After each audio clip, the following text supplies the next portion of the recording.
Okay, yesterday we spoke about in our class Napoleon and how Napoleon was a tremendously successful and charismatic and talented leader and conqueror and warrior. And he really understood human nature in the most amazing ways. And he had a plan to take over the world, and he almost succeeded. He almost succeeded until he attacked Russia. He attacked Russia and even conquered Russia. And all of the religious Jews were in favor of him. They all liked Napoleon, and Napoleon was going to benefit all the Jewish people. He wanted to make the state of Israel, and with a court, a Sanhedrin, and everybody liked Napoleon. But the first Rebbe of Chabad was totally against Napoleon, totally against, to the degree that he prayed for his defeat and even sent spies to spy on him and gave information to the Tsar. And he opposed him in every possible way that he could. There was a story about him sounding the shofar first. When he sounded the shofar, he prayed for Napoleon's downfall. And the reason was not just to ingratiate himself to the Tsar or something, or to put his money on the winning horse or something, that he thought the Tsar was going to win. He was against Napoleon. Even if Napoleon would win, he would be against him, because he said Napoleon is going to cause a spiritual destruction to the Jewish people. The worst thing, the most important thing in Judaism is Jewish identity. A Jew has to know what is a Jew. There's the legal definition of what a Jew is, and that is anyone who had a Jewish mother or got a proper Jewish conversion. But that only determines the external, how we can determine legally what is a Jew. But what inside is a Jew? What is this thing that is a Jew? It's like now in the world also, it's very, Jewish. What causes anti-Semitism? Well, people hate the Jews because the Jews have money. The Jews have success. The Jews have this. Okay, but what is a Jew? How do the people know? How do they know they're Jews in the first place? Right? Here you have Jews. They're not religious. They're anti-religious. They don't know they're Jewish. Right? All of a sudden he discovers his grandmother was Jewish. His mother's mother was just, I'm a Jew. The guy didn't even know he was Jewish. Doesn't know what it means to be Jewish. He just knows that he's Jewish. What is it? What is a Jew? What does it mean to be a Jew? And Napoleon knew good, what is a Jew? And he knew that he could trick the Jews. That he could trick the Jews into thinking that Judaism means learning Torah and being successful and doing the commandments and being religious and going to heaven. And that's not being a Jew. Those are all nice things. Those are all good, but that's not being a Jew. The essence being a Jew means to be connected to the creator of the universe. The sons of God. Every Jew is a son of God. A person's a son no matter what you do, right? The person's a son of, George Washington had a son, even if the son became a British or whatever, a turncoat, whatever, he never is his son. The same thing with the Jews. And no matter what you do, no matter what we do, no matter what we say, we're always Jews. But what is this thing of being a Jew? So that's what the Rebbe is trying to explain. And that's the whole battle between Napoleon and the Rebbe. Is being a Jew an eternal, unchangeable essence, identity? Or is it just another nation, like another religion, another race, another? And if it's an essential identity, where does this come from? How can there be such a thing? So the answer is the connection to the creator. Just like the creator is essence and the creator can never change, so also the Jewish identity can never change. No matter what the Jew does, doesn't make any difference. The same thing as the land of Israel. The land of Israel belongs to the Jews. Doesn't make any difference what happens. Even no Jew ever lives here. Even if all the Jews declare we don't want the land, it's not ours, we have nothing to, it doesn't make any difference. It still is ours. It still is ours, right? Some Jew is going to come another 1,000 years later, and he's going to say, this land belongs to the Jews. I'm a Jew. It's land. It's mine. And all the nations can say, hey, we've been living here. What are you talking about? We built big buildings. It belongs to us. Doesn't make sense. God said, that's it. Same thing with the Jew. A Jew can do whatever he wants to. He's a Jew. But the problem is that when you're a Jew, you're a son of God. It gives tremendous pain to your father if you don't act properly. And God reacts to what we do. God gets terrible pain. This is called Saratam Lotzar. God is pained when the Jewish people don't do what he wants. Does that make sense? If God makes pain, so maybe he's not so great if he makes pain. It says God is infinite, above infinite. God creates the infinite. And the pain that he gets from the Jewish people if they don't do what they want, not just Jewish people, each and every Jew individual is infinite pain. And even though they're enjoying themselves and they're learning Torah and they're doing commandments and everything, but one Jew is not doing what God wants, gives God pain. And that's what the Alter Rebbe wants to stop. The Alter Rebbe wants to stop, even if it means the Jewish people are going to have to suffer in this world, but that they shouldn't think for one moment that Jewish identity depends in any way on Napoleon or on the world or on success or on freedom or whatever. Those things are good. Napoleon's not good, but those things are good. But that's not Jewish identity. Jewish identity is, and who brought this crazy idea into the world? Abraham. Abraham said, you can do whatever you want to me, God. I believe in you. That's it. I'm a Jew under all the conditions. Okay, I'll answer the questions after the class, but God willing, I'll deal with the questions. But then this, we can see a big novelty in our generation regarding to France. Of power and the shleimuso of the previous Lubavitcher Rebbe. He's the leader of our generation. France.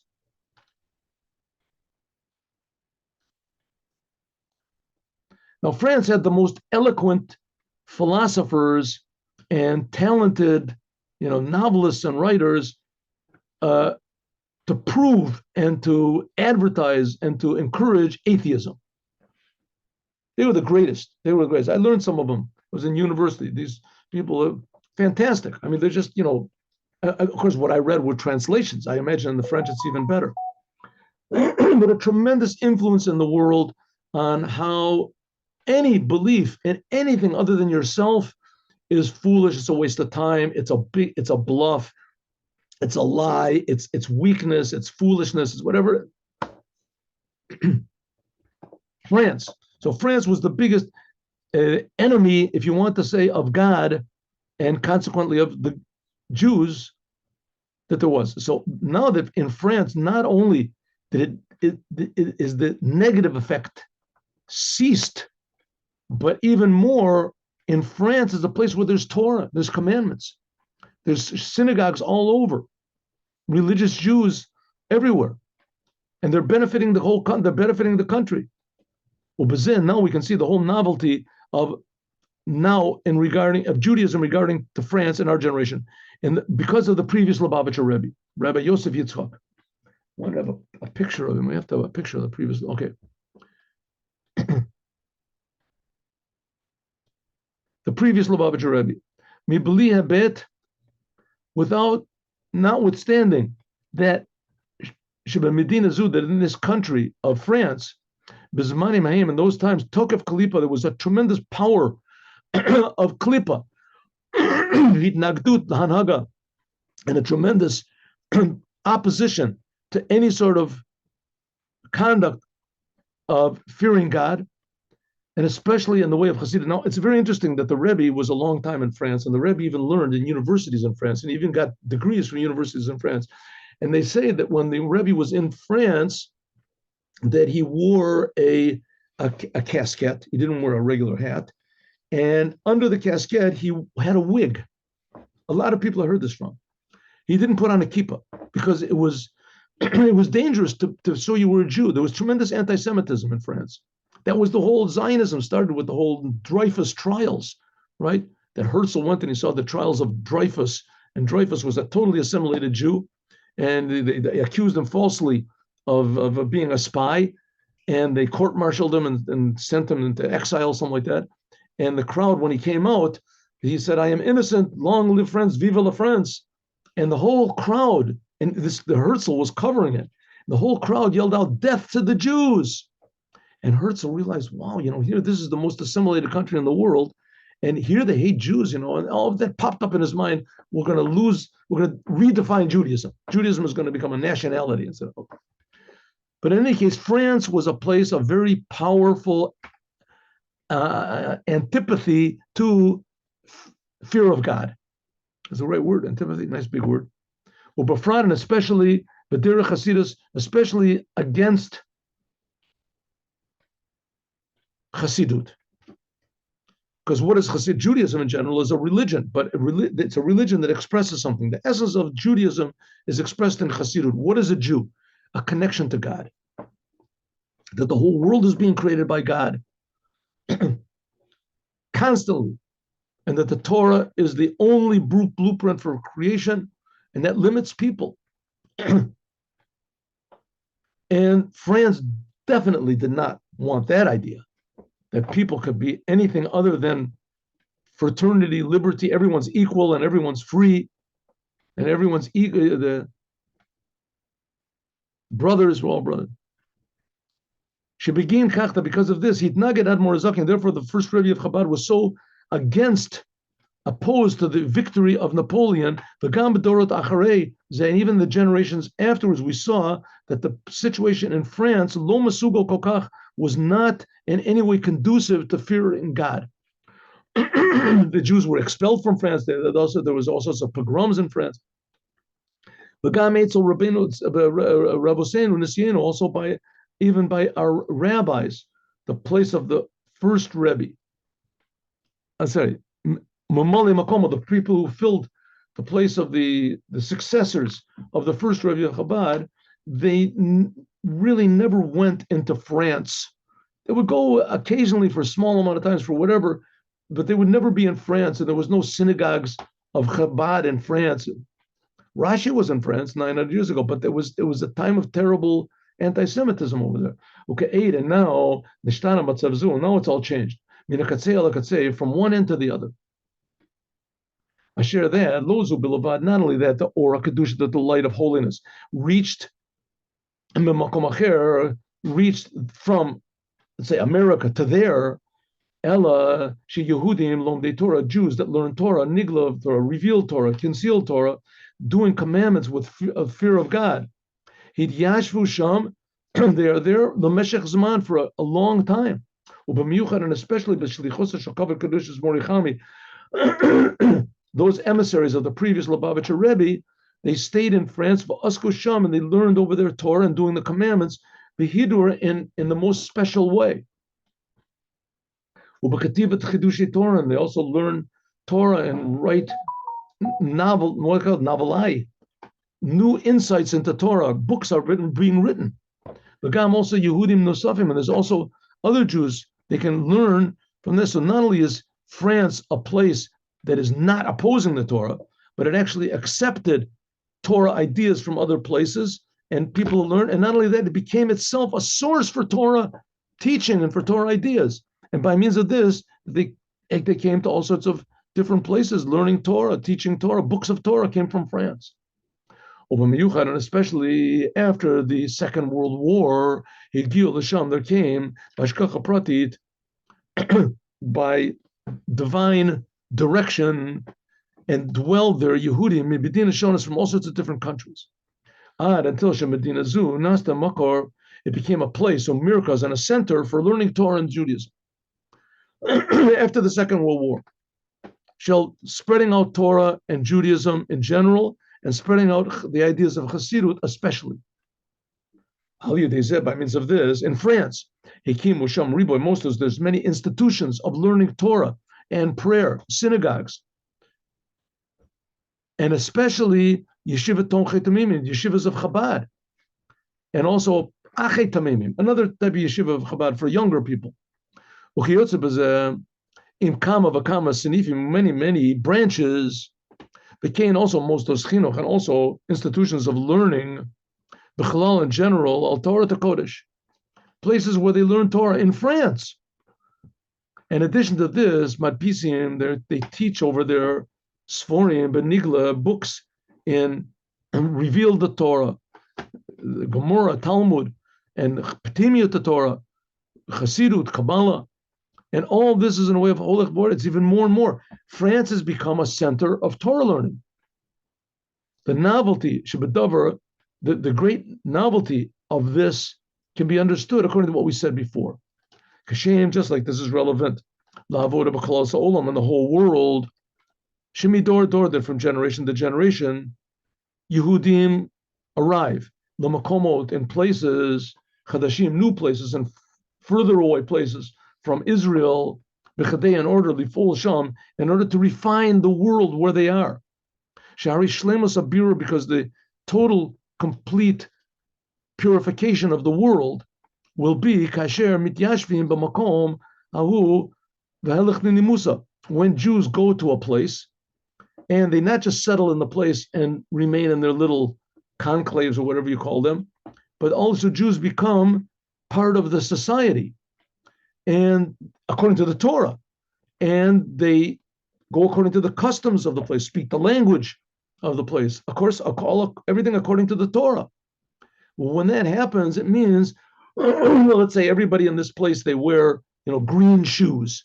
So not just the idolaters, green shoes. So you go to the place, you also wear green shoes. You want to go to a business meeting, you have to wear green shoes. So they wear green shoes. It means the Jews are using the customs of that place to serve the Creator. The money that they make from this business deal that they make, you come into the business deal, you don't have green shoes, there's nothing to talk about. They'll tell you, the secretary won't even let you in. You go in with green shoes, I'm just making this up. Come with green shoes, there's some places you have to have a hat like this, you have to have a like this, you have to dress in certain places. In certain ways, like if you wear a suit that's worth less than, let's say, the $500, they won't talk to you. So you have to do what the people say. So you're elevating $500 suits in order to serve God. And a person might think, okay, this is a Jewish thing, it's a religious thing. It's not so, it's the Creator's thing, and the Creator is creating everybody. And when we do with the world what the Creator wants, and that's the job of the Jewish people, to do with the world what the Creator wants to be done. That elevates and gives meaning and health to the whole entire world. And then we use the customs of the place in order to add in the service of God, similarly also relevant to the service of the Rebbes of Chabad. Bafats the Torah, spreading out Torah, and Judaism, spreading out the Chassidut, teachings of Chassidut outward.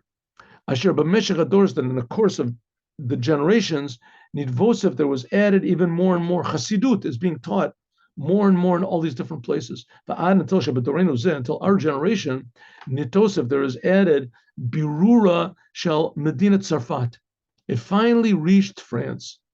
Shemali bet that notwithstanding the fact that it was the place, mitachton, the lowest of all places, uminag yamakom, and the customs of the places were totally a contradiction to fearing God. Right? I mean, it used to be that France was like, how do you say, synonymous with licentiousness, with how do you say, with decadence.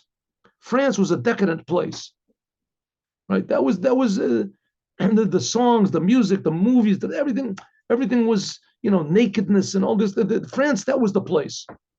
And it was the opposite of, everybody, you do what you want, you do what makes you feel good. That was the opposite of Judaism, the opposite of fear of God, like we just finished learning, what's called the lower fear.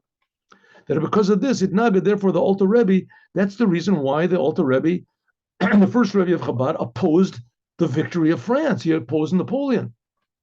Now in our generation, in the power of the previous Lubavitcher Rebbe, Jews that are there and they fear God-fearing people, and that they realize that the human body is there to serve the Creator and not just for your own personal pleasures. And he refined France, exactly the opposite. And they used even the customs of the place in order to add, spreading out Judaism and Chassidut in that place. So France became now a home for Chassidut. So we have some questions. Oh, they got a lot of questions over here. I see I opened up the door for questions. All right, so let's do a little bit more, and we'll take questions after we finish. Let's go. Yesh Lomer, we can say, and that the power to transform France comes from the fact, Novea Mikach, This is what the previous Rebbe did. Previous Lubavitcher Rebbe did. Should I bring a picture? Let's have a picture of the previous. So we're not just talking up in the air over here about who he is. Here, let's have a picture here. Yosef Yitzchak, 1 second. I'm going to say Yosef Yitzchak. Oh, here we go. Yosef Yitzchak Schneerson. That's who Rabbi Jacobson is named after. There we go. Yosef Yitzchak. There it is. This is the previous. Can you see this? Huh? Yes. Very holy man. This is the previous Lubavitcher Rebbe. The Lubavitcher Rebbe, our Rebbe, always said that he is just a continuation of the previous Rebbe. Right? This is our Rebbe. He married the previous Rebbe's daughter. The marriage, by the way, we commemorated just a few days ago. That our Rebbe, he was the seventh Rebbe of Chabad. This is the sixth Rebbe. This is Rebbe Yosef Yitzchak. A tremendously, holy is a good word, but it's much, much more than that. He was a tremendously self-sacrificing Jew. Here's another picture of him. A tremendously self-sacrificing Jew. He suffered terribly in Russia. He was put into prison. And the Rebbe said that because of him, that it took a while, it took 70 years, but because of the previous Rebbe, that's why the Iron Curtain fell. Because of the previous Lubavitcher Rebbe. Because of his self-sacrifice over there for Judaism, that's why it fell. Okay, so there we are. We have that. And now let us go back to our subject. Someone asked me the other day why the Rebbe now never appointed anybody. Please, let's just finish this and then we'll do this, because if not, we'll have questions, and the questions are very good, but let's learn this. Let's learn, and then we'll have a little more of a basis for the answers. But Yesh Lomar, we can say, that the power to do this, to transform France, comes from the fact that this is what the previous Lubavitcher Rebbe did himself. Kabbat Kedushas, his honor, his holiness, my father, my teacher, and my father-in-law, Adonenu Moreno for Rabbeinu, the previous Lubavitcher Rebbe, his place, Makomo Kavua Shel Rabbeinu, all of the previous Rebbes of Chabad, the 5 Rebbes that came before him, including the previous Rebbe's father, was always in Russia. Afilu kasher yatzu, even when they went out of Russia, this is a thing which the 4th Rebbe of Chabad, he began. He left Russia. There's a long story. I think we even told the story. I told you the story. I don't know. Maybe I'll tell you the story again today. We'll see. Ze haya often arai. That they went to France from Russia was only just a temporary visit, and it was in order to come back home, come back to Russia. Eitzel Nasiya Dorino, but by our Rebbe, it's called the Rebbe Rayatz, Rebbe Yosef Yitzchak, there was a big novelty in regarding to the Rebbes that were before him. She'akar et makomo, that he actually moved the place where he lived from Russia. He left Russia, and he dwelled in other countries. First of all, he went to Riga, Latvia, and then he was in Poland, and finally he went to America. Chalolos, it was also Beshanas and Nisioso, he was in 3 places. At first he was in Russia. The previous Lubavitcher Rebbe was Rebbe 30 years. Generally speaking, the first 10 years was in Russia. The second 10 years was in Poland. And the third 10 years, the last 10 years of his life was in America. And the estimated is that the first period he was in Russia, the second period he was in Poland, 10 years, and the third period he was in America, Artsat Abrit. According to, like we said before, Shebakol Makom, that every place there has to be Jews acting according to the Torah, but according to the customs of that place. The Hayu Shinuyim, there was differences, but Makom LaMakom, in one place to another, in the place Avodah, the service of spreading out Torah in Judaism, where according to the place where he was at. And it was in Russia, it was mostly spreading out Judaism through the teachings of Hasidut and dealing with the religious people. In Poland, it was a little bit different. In America, it was totally different. In America, it was spreading out Judaism to totally non-religious, even anti-religious people. But Yesh Lomer, we can say the whole of the sense. The Eitzel by the Nasi himself, that the Rebbe himself, there was serving God in different ways, in different places. In Russia, that was a place of the Rebbes. the previous Rebbe's, that there he served all the service of the previous Rebbe's served over there. They served in one way, especially by teaching and writing Chassidut, until he came to America, Chetzi Keter Tachton, which that's the side of the globe, which is opposite where the Torah was given. Right, that's called the bottom part of the world. That's America. Hanik hadavar et hakoach. This gave, because the Rebbe changed the way he served God and how he spread out Judaism according to the place where he was. So this gave the power to bring about the refinement in the world, even the lowest place of the world. What's the lowest place of the world? France, and places that are similar to that. Because the big change in France that happened only in the time of our Rebbe. Like I said before, that the Rebbe took, I don't remember what year that was. I think it was like in I'll look it up. But anyway, the Rebbe took the French national anthem and he put the words Aderet ve'emuna, the Chayolim, to that. And the next year, all of a sudden, Bali Tshuva came from France and just in like a flood. And the whole thing just transformed. This is the novelty of our generation regarding the generation of the first Rebbe of Chabad. Like we see this in a revealed way in France. After La'achar, we're going to make it, yes, try it.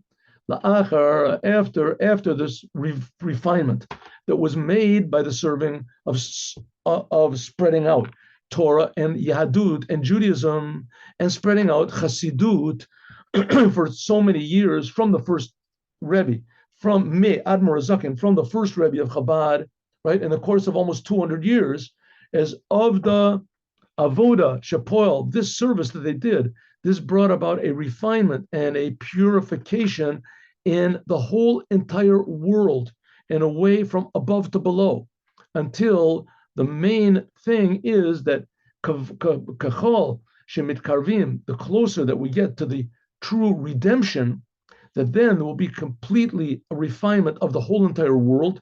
In other words, the whole creation will see that there's a creator. That's what we pray for every Rosh Hashanah, called Yodea, called Po'ol Asher Ata Po'alta.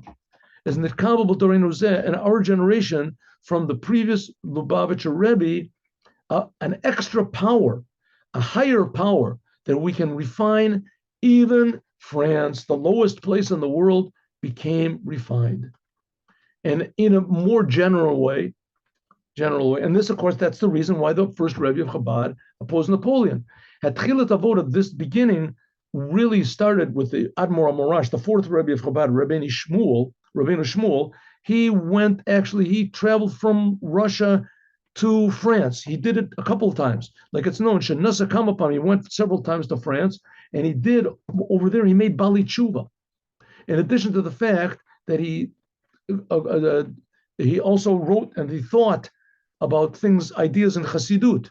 And afterwards, even more, by means of the previous Lubavitcher Rebbe's father, the fifth Rebbe of Chabad, the Rebbe Rashab, that he went there a lot of times, until finally he went to a place called Mentan. It was in Mentan. There was a binyan shel hemshech. That's when he started. He went to it was a place where it was sunny, it was good weather, and he went there and he thought, all of a sudden he got a new idea for an idea that was the source of 4 years of Hasidic discourses, Tafresh Ayin Beit. And he also wrote some things over there. The main thing is the completion will be, and in a way that's going to be internal, in a way of spreading out Judaism. This was really, and Hasidut was done by the previous Lubavitcher Rebbe. That in addition to the fact that he himself was in France several times, and he said over there several Hasidic discourses, but he also sent emissaries there, emissaries shulchim mi b'nei beito, even from his family members, shechayu that they lived there many years. The Rebbe sent to Morocco, the previous Lubavitcher Rebbe sent to save Judaism in Morocco from the French influence. As soon as France came into Morocco, suddenly, for the first time in the history of Morocco, there were non-religious Jews. France had an effect on, as soon as they came in, all of a sudden Jews started to become not religious. And the previous Rebbe sent emissaries there to make institutions of Chabad as an antidote to French influence.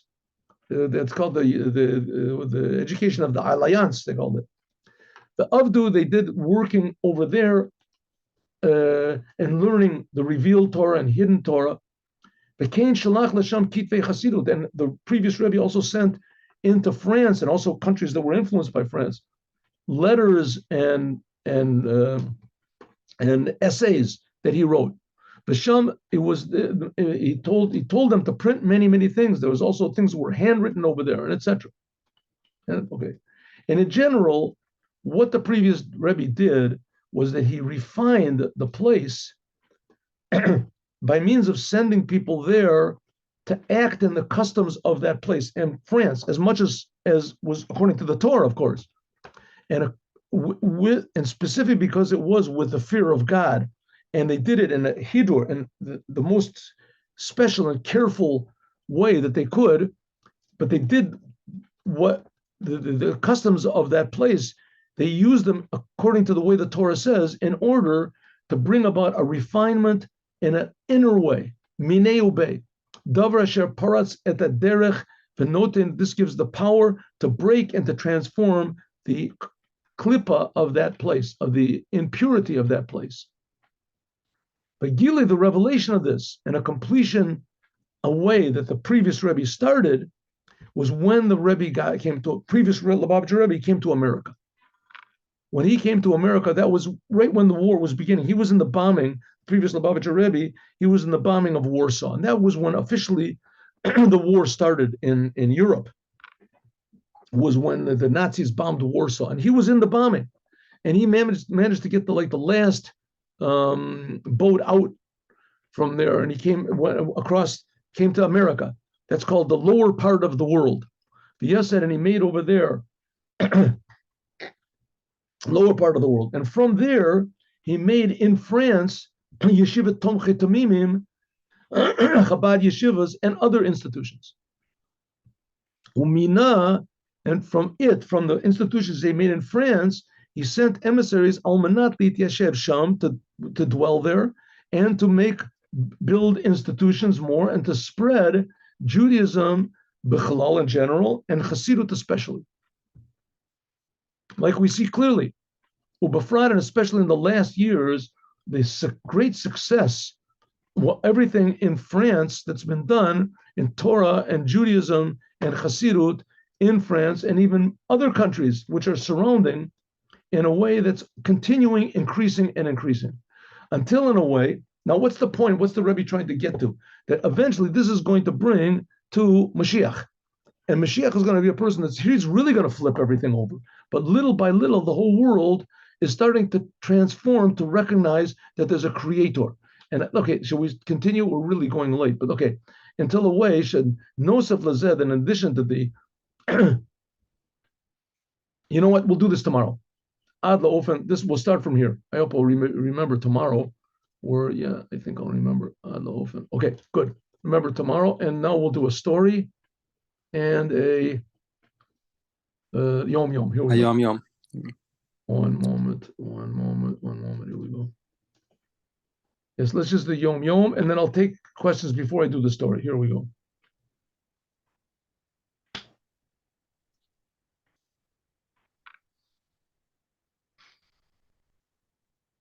Okay, Yom Yom. You say you're taking questions later? Yeah, right after this. Here we go. Ready? Okay, sorry. I'm just making... What am I doing now? Oh yeah, back to this.